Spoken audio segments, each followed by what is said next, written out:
Never throw stones at the storm. When you realize it isn't just rain, it will already be too late, my dear chosen ones. Listen closely, this is for you. You did not arrive here by chance. You have been summoned because something within you knows that a cycle has just ended. Let's be honest, making an enemy of you will remain the biggest, stupidest, and most ridiculous mistake ever committed. This is not a warning, it is a spoiler. So here is your mission. If this confirms your intuition, subscribe to receive more prophetic messages that will remind you of who you are. And don't forget to comment 77. This number is your divine receipt, the seal of heaven that marks completion. Consider this your enlistment into a collective larger than you can imagine. Welcome to the word that proves it is over. Let us now get to the heart of the matter. You are standing in the courtroom of your life, but something is strange. The air is heavy with memories, yet different, like a stage that once hosted a drama but has now been abandoned by the actors. The benches are empty, the gavel lies unused on the judge's seat. Where verdicts once echoed, your soul has been empty for years. You were brought back here again and again, forced to reopen the same accusations, the same betrayals, the same wounds. They played the roles of prosecutor, jury, and executioner. They kept you in a hellish cycle of hearings, persuading you that your worth was still up for debate. But today, as you enter, you realize the trial is over. There is no longer a judge, because heaven has already closed the case. This is not a pause or a temporary suspension, it is a definitive dismissal, the kind where accusations cannot be re-examined, the case cannot be reopened, and the file cannot be retrieved. The courtroom still exists as a memory, but the authority that animated it has withdrawn. Destiny does not revisit closed cases, and you, the chosen one, have officially transitioned from the status of the accused in your own story to a free citizen of a new kingdom. Do you feel that shift in your chest? It isn't nerves, and it isn't adrenaline, it is the absence of chains. For so long, your nervous system was conditioned to tense up every time you entered this place, anticipating the strike of the gavel, the reading of accusations, the humiliation of being misunderstood. But look around you, the records have vanished, the stenographers have packed up their machines, and the accusers pace the room distraught. Their power never resided in truth, but in the illusion of procedure.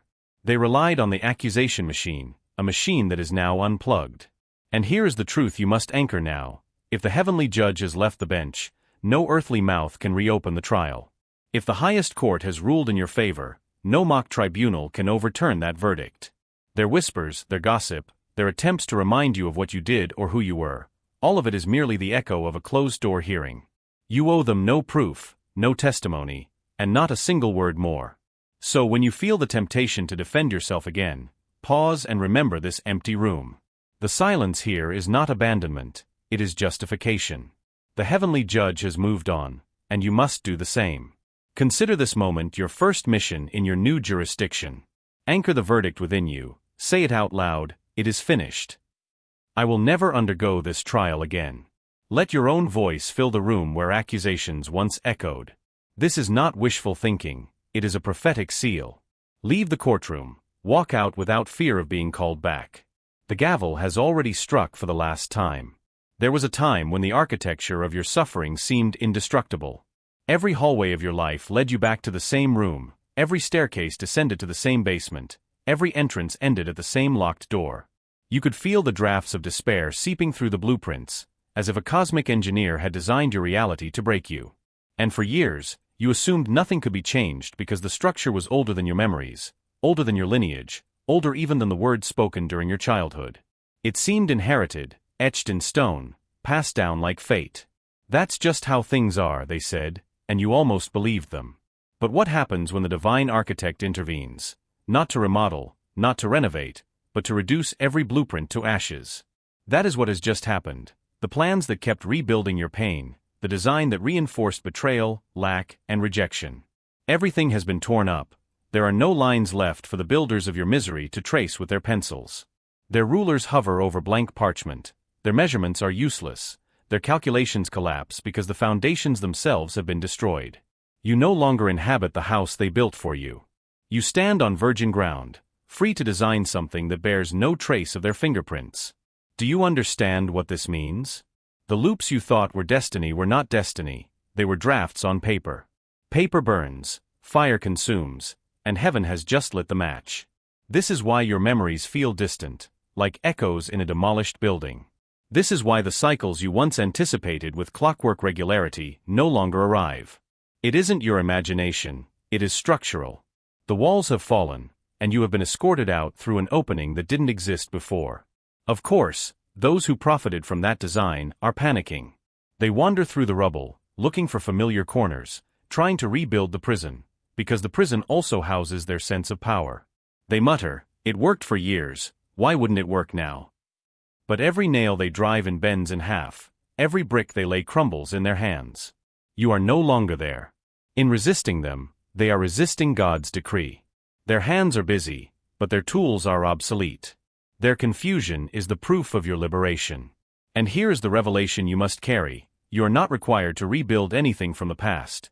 You are not obligated to salvage bricks from those ruins. Sometimes mercy looks like ashes, sometimes freedom looks like a demolition site. Do not mistake the void you feel right now for loss. It is a sacred purification. The land has been cleared so that the true design, the one heaven held for you since before you were born, can finally be drawn. So when you feel confusion, when you wonder why everything feels different, why the old patterns no longer fit, remember this: the blueprint is gone. You are not standing in ruins. You are standing on the construction site of your destiny. The silence you feel is not abandonment, it is potential. The void is not a punishment, it is permission. The ground has been leveled, the estate has been bequeathed to you, and heaven awaits your first brushstroke on the canvas. Lift your head, the drafts have been destroyed. Your life is no longer a repetition of old patterns. It is a blank canvas ready to welcome your creation, the design that only you and heaven could create together. For years, your life felt like a book you didn't write, but were forced to read. The chapters felt pre-written, the plot repetitive, the tone heavy with despair. Every time you thought you were turning the page, you discovered it was the same paragraph, rewritten in different ink. They had built a library of your suffering, cataloging your failures, shelving your heartbreaks, reviving your scars as references. They threw your pain back at you as if it were the only language you could speak. And for too long, you believed this library was your biography, filled with evidence that your destiny was insignificant and your story already sealed. But come closer, look at the shelves. Do you see it? The books are gone. The volumes that weighed on your mind have been removed. Their titles no longer stare you down in bold black letters: rejection, betrayal, scarcity, loss. Where there were once endless rows of dusty bindings, there is now only emptiness. The pages have been erased, not torn out, not hidden, but dissolved. What was once documented as your fate has been rewritten as possibility. Heaven has audited the archives and cleared them. The narrative of those endless trials has been erased forever from the records of eternity. This is why your spirit feels lighter, even when your situation seems unchanged. You keep trying to revive the memory of that pain, hoping to find those same old lines etched deep within you. But the sentences blur, the story refuses to play that part, that weight you carried like a favorite novel, reread until it defined you. It no longer opens to the same plot. No matter how hard you try, you can no longer reinsert yourself into those pages, because they no longer exist. The library has been purged. The index that once listed every one of your mistakes is gone. The catalog that provided ammunition for your enemies has vanished. And here is the truth: those who once used your story against you are frantic. They return to the stacks, looking for their favorite quotes, trying to prove you are still the person bound by those paragraphs. But every book they pick up is blank. They flip through white pages, desperate to find evidence, but the ink has disappeared. They cannot weaponize what heaven has erased. They cannot quote what no longer exists. Their power was tied to your old narrative, and that narrative has been shredded in the halls of the divine archives. So when they try to remind you of who you were, do not waste your time explaining. Simply remember that the library is gone. The shelves of your soul are bare. You are no longer a prisoner of the archives. You are the author of the sequel. This is why you feel this strange sense of displacement, even in your own skin. You are no longer living in a footnote of grief. You are writing the introduction to a new volume. You are the one holding the pen now, not them. You choose which chapters open, which characters return, and which endings never repeat. And if you want proof, here it is. Every time you remember the worst day of your life and feel only neutrality, that is a blank page. Every time you tell your story without falling apart, that is a fresh page. Every time someone mentions a name that used to hurt you and you shrug instead of bleeding, that is heaven's eraser at work. Every time you look at the scars on your skin or the memories in your mind and find wisdom instead of weakness, that is a page rewritten with light. The library has closed, the shelves are empty, the sequel has already begun, and the pen is in your hands. There are bridges in life that collapse through neglect, and there are bridges that heaven burns on purpose, the ones you crossed again and again, always leading you back to the same cycle, always finding yourself in the land of pain. Those bridges have been reduced to ashes. This is not cruelty, it is not sabotage, it is protection. For if the way back had remained intact, a part of you would be tempted to cross it again, just to see if things had changed, just to check if the fire was out. But you cannot. The bridge is gone, and the smoke rising behind you is not a tragedy, it is mercy.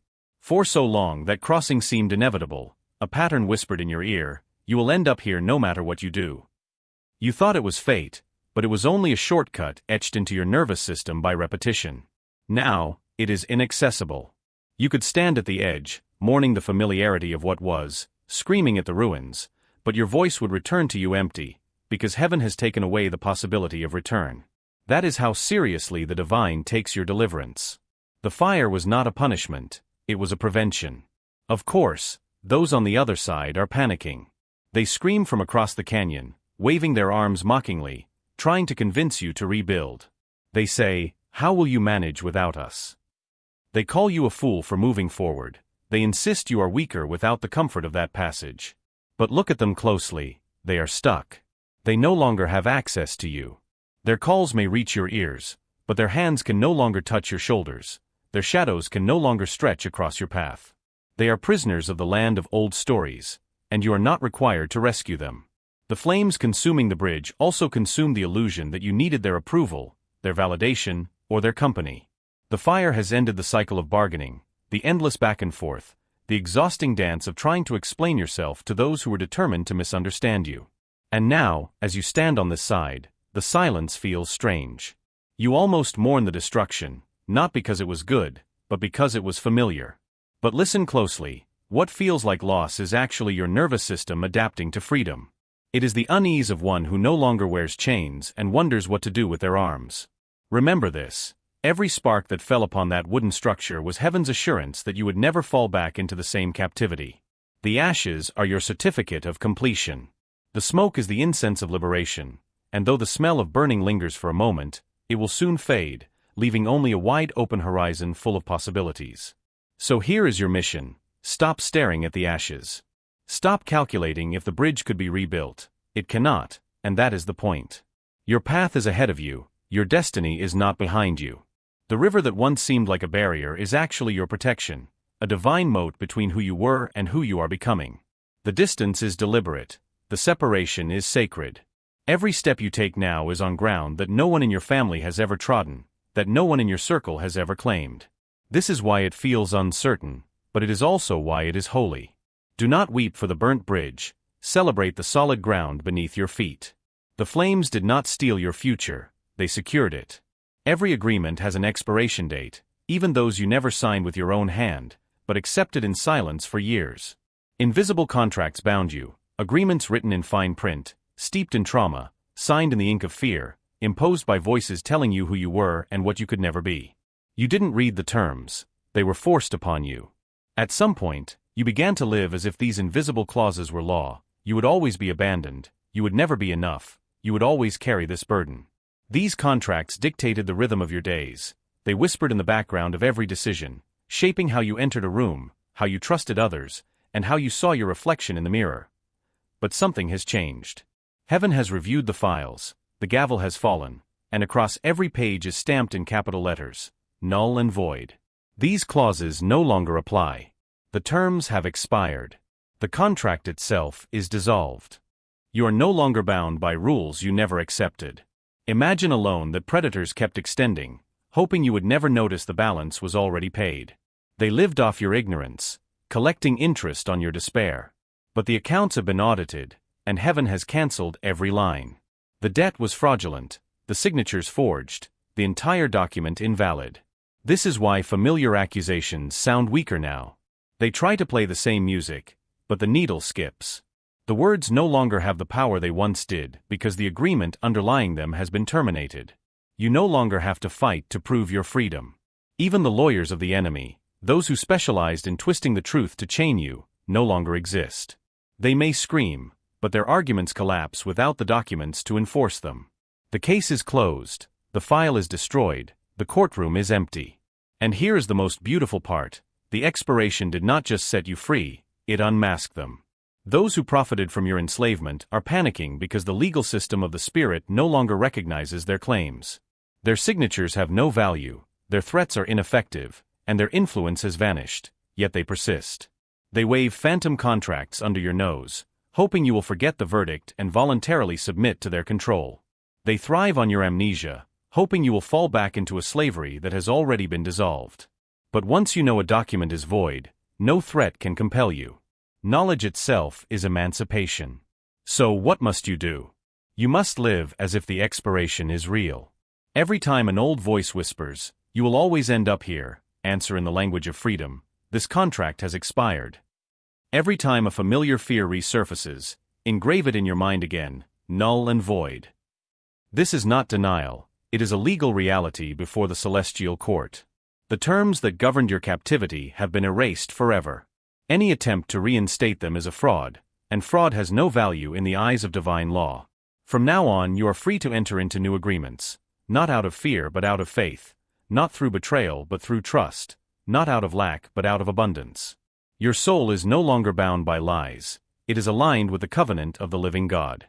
This covenant declares that the old contract is over, the page is blank, and your new life begins today. For years, certain people held the keys to your life. They knew which words would lock in your anger, which silences would unlock your shame, and which gestures fit perfectly into the lock of your vulnerability. They jingled those keys with pride, convinced that as long as they had access, they held the power. They viewed you as a house, entering as they pleased, rearranging your emotions, and leaving you in chaos while you desperately tried to repair the damage. In their eyes, you were not a soul, they treated you as property. But something has changed, the locks have been changed, and the doors reinforced. Every key they once boasted about has become useless metal in their hands. They push against the lock, but nothing moves. They shake the handle, but silence answers them. They are furious, not out of love, but because they have lost control over you for the first time. They stand there, frozen out, unable to enter, and this realization terrifies them more than your anger ever did. Their reign is over. Think about it, those keys were forged slowly, piece by piece, over years of conditioning.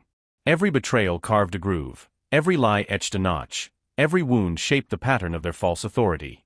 They studied you until they could open the locks of your heart without resistance, and for a long time, it worked. But heaven has now reset the system.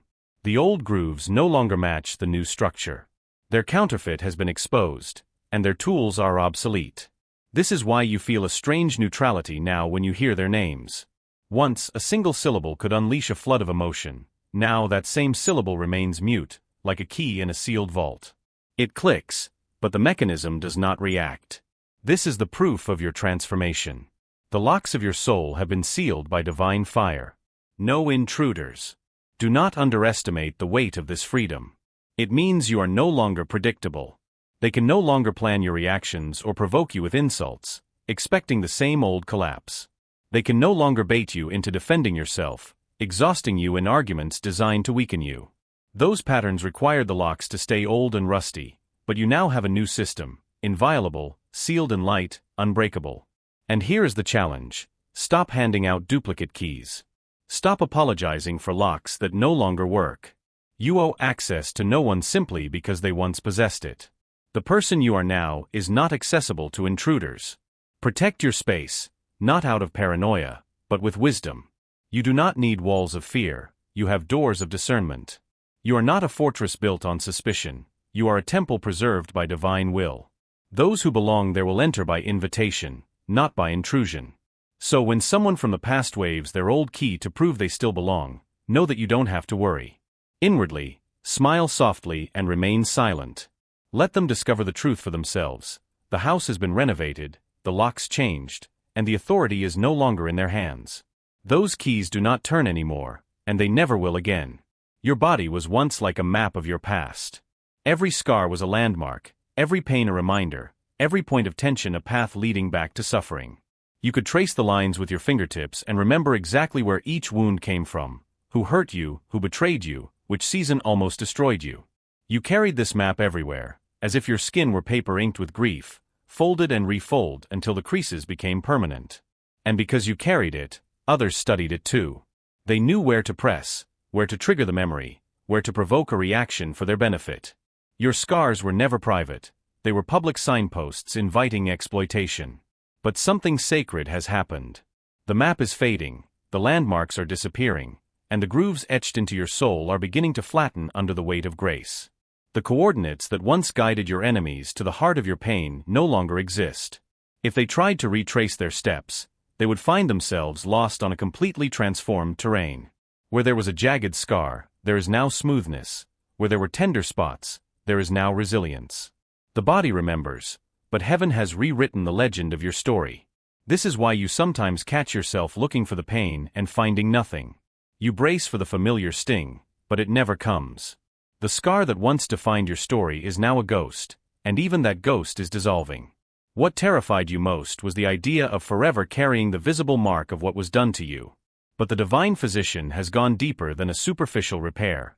This is not a cosmetic healing, it is a cellular transformation. Even your nervous system is recalibrating, learning to live without the constant landmarks of danger and despair. And here is the miracle: the absence of pain is not an empty void, it is the proof of restoration.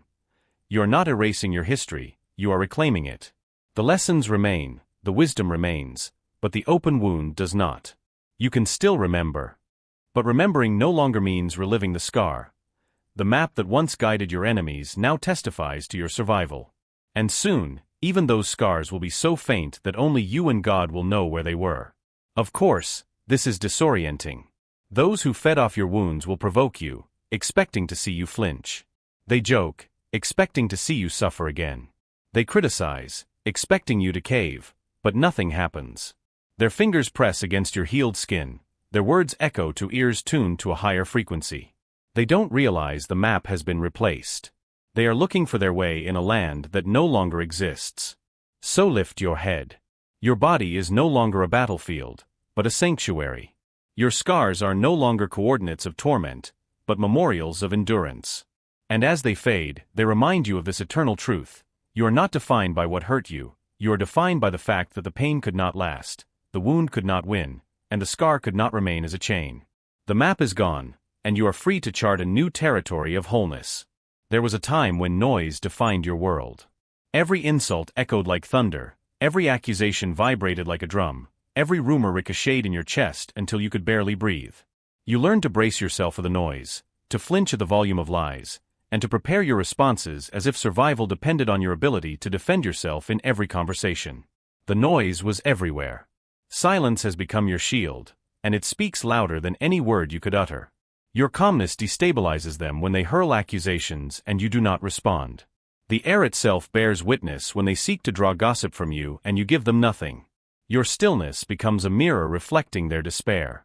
You once believed that silence was a weakness, that if you did not fight back, you would be crushed under the weight of their narratives. But heaven has redefined your response. This silence is not a surrender, it is a verdict. It is proof. It is the sound of chains no longer rattling because they no longer exist. Notice what happens when you withhold your energy. They agitate, they invent new provocations, they raise their voices hoping to pull you back into the dispute. Yet, your calm presence unmasks them more clearly than any refutation ever could. You do not need to deconstruct their lies line by line. The vacuum of your reaction dismantles them faster, like a storm collapsing upon itself. When the wind drops, their power evaporates without your participation. This void becomes a stage where the hollowness of their plans is revealed in broad daylight. And here is the paradox: your silence is not empty, it is full. It carries the weight of every trial endured without faltering, of every tear shed without losing faith, of every prayer whispered when no one was listening. This silence is charged with testimony. Anyone who encounters it feels its authority, even without being able to name it. That is why they fidget when you say nothing. That is why they avoid your gaze when you simply stand tall. They perceive a gravity around you that no argument can reach. Do not underestimate this new weapon. You were taught to believe that raising your voice was strength. Now you see that lowering it, or even withholding it, can be more devastating. For silence is not passive, it is targeted. It cuts off the energy supply to systems that thrived on your reactions. It dismantles the scaffolding of manipulation. It leaves your enemies to fight against their own shadows. So, let silence work for you. Stop fearing the pause. Stop thinking you must always justify yourself. Resist the urge to speak. Through your words, you amplify a divine frequency. Your silence declares, I am no longer accessible as I was before. It proclaims that their keys no longer fit, their contracts no longer bind you, and their bridges no longer exist. This is the sound that terrifies them most, not the roar of your defense, nor the cry of your pain, but the quiet confidence that proves you are out of their reach. This chosen, sacred silence will always speak louder than their noise. The awakening of the garden. You wake before dawn and the air tastes different, as if the sky was watered last night. The earth seemed barren, flattened by years of footsteps, compacted by accusations and delays. Today, green pierces the crust, as if the soil remembered how to breathe. Stand where the dust once lay. It seems sudden, but it isn't. What you see is a revelation. Roots that worked in secret have been reaching for the light for a long time. You misinterpreted the silence. You thought the grave had swallowed your seed, when it was only a womb beneath the surface. 1,000 silent decisions formed a network, prayers whispered apologies, boundaries set, temptations pushed away, mornings of refusal. You chose faith over collapse. These choices became capillaries, roots, then a trellis strong enough to sprout tomorrow into today. Germination is not glorious, it is hard work. Heaven watched you, and now it answers with rain. Look closely at the stalks, each one carries a story. One is peace where panic once reigned, another is discernment where confusion had made its home. Over there is provision, a green loop reaching for the sun, hidden behind the storms. People will call this overnight success to flatter their pride, but you know the calendar. You know the winters you survived, you know the days you stayed when leaving seemed reasonable. This harvest is not the result of chance, it is the law of mercy. And here is the proof that delay was never a denial, only an incubation. Your seed needed pressure to sprout. Your tears were not in vain, they were irrigation. The accusations that trampled your name only pressed the grains deeper, where the wind could not carry them away.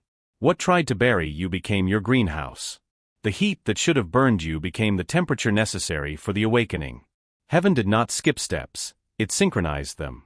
Expect visitors, some will come to learn, others to pick. Old critics will stroll by with their baskets, hoping your kindness will allow them to harvest what they once mocked. Smile, but protect your rose. This garden is generous, but not lawless. Post signs where necessary, no trespassing, no stealing, no extraction without agreement. You are not stingy, you are a steward. Your fruit is a remedy and must not be handled with impure intentions. Care for what grows. Prune what grows wild. Support what leans toward old habits. Water the mornings with calm, the afternoons with gratitude, the nights with trust. Pull the weeds, early resentment, comparison. Act quickly before their roots intertwine with yours. Speak to the leaves in the language of completion, never again. Neither the old cycle, nor the old famine, nor the old hands that came to take without ever sowing. Do not be surprised when the pace accelerates. When God ends a drought, the earth drinks quickly. Opportunities will appear like dew, silent everywhere, gone by noon if ignored. Move gently between the rows and say yes to what aligns. Let the rest pass like mist. This is not a race, it is a rhythm. Fruit ripens in peace, not in panic. And if someone asks how it happened, tell the truth. The garden did not sprout overnight, the evidence did. The groundwork was long, the waiting was sacred. The season changed while you slept, and when you opened your door, the eyes of the earth recognized your diligence. Walk with reverence, harvest with wisdom. Share with discernment, protect the seeds for tomorrow, and remember, what was once a desert is now your domain of abundance, and you shall know famine no more. The hidden throne. You did not enter the desert by chance. You were sent there by a divine strategy, escorted into the darkness while the world forgot your name. But what they did not understand is that the desert is not a punishment, it is a throne room without walls, a place where heaven crowns you in secret, long before men recognized what was already written. It was in the desert that you learned to sit in silence and hear the whisper of God louder than the applause of the crowd. It was in the desert that you learned not to seek validation, for even the trees bowed as you passed. The earth itself recognized the authority being forged within you. And though people rejected you, heaven never did.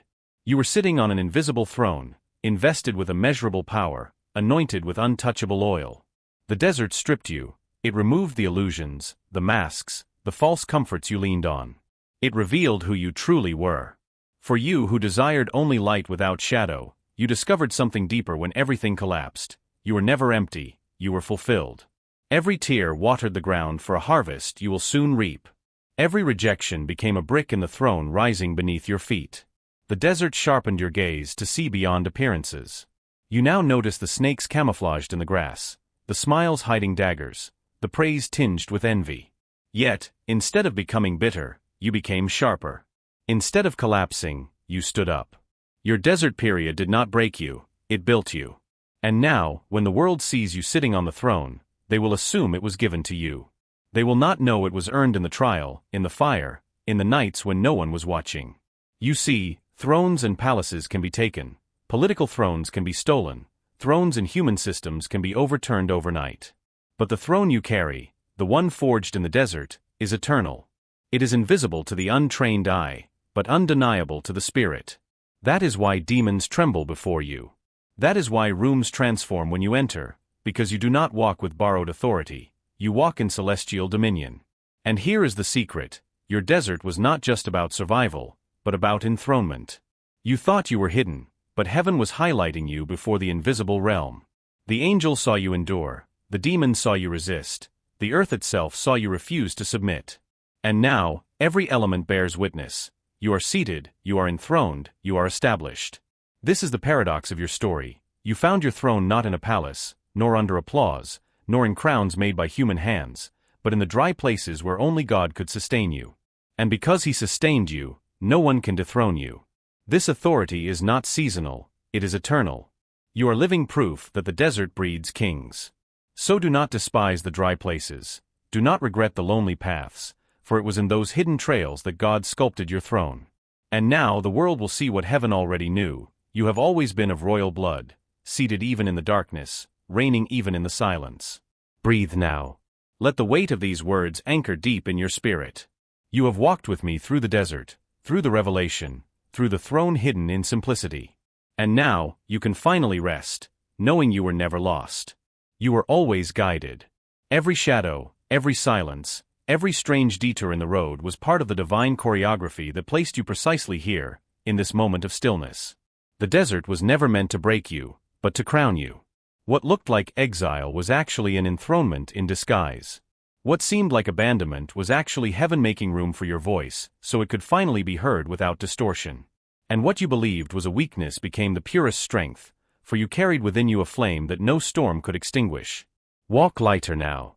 Accusations, betrayals, and confusion no longer have authority over your name. You survived the labyrinth and emerged radiant.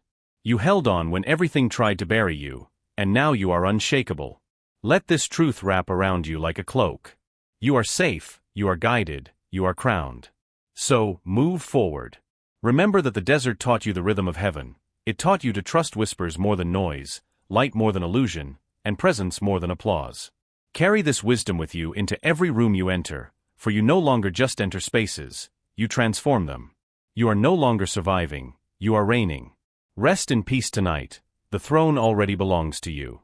The journey is already sanctified, the story is already written, and the end is glory, always glory.